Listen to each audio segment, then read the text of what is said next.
Hello, I'm Luke Waters. This week on Jobs in Focus, we're talking about weddings, the happy events when two people get married.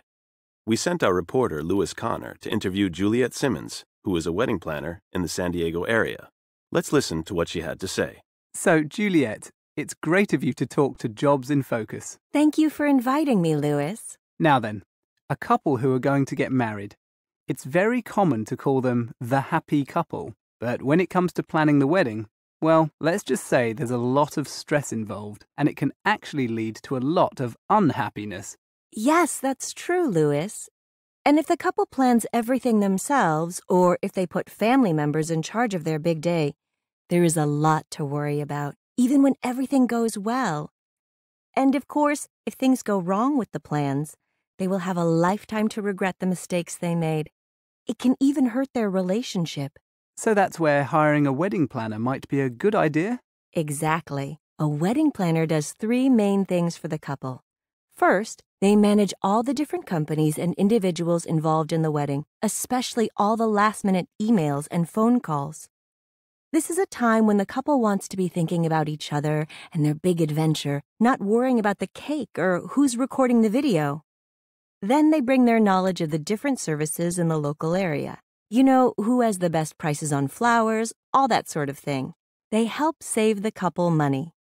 And finally, of course, when the big day comes, the wedding planner is there to make sure everything goes well.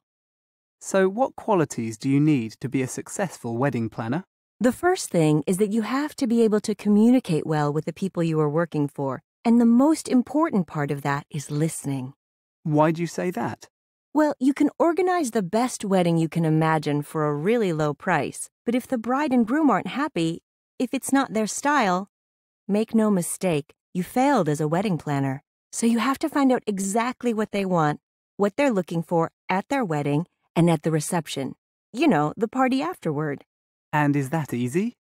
Absolutely not, because when you start asking questions, you often find that they don't both want the same thing. Then you have to become a politician.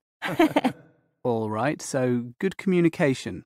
What other qualities? Well, you have to be organized, of course. In your presentation to the couple, you will tell them that they can depend on you to get everything right so that they have only good experiences on their wedding day.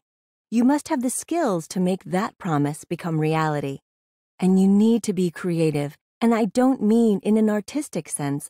I mean, that's helpful, of course, but you can hire other people to do all that. No, I'm talking about having the ability and initiative to solve problems as they happen. The truth is, the best wedding planners see problems before they happen. Can you give us an example?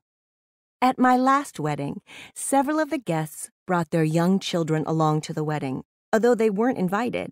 The moment I saw them, I was on the phone to the hotel where the reception was, and I organized special meals and a game room for them. It's the sort of thing the couple doesn't have time for on the day. And in fact, that's all we have time for. Thank you so much, Juliet. My pleasure.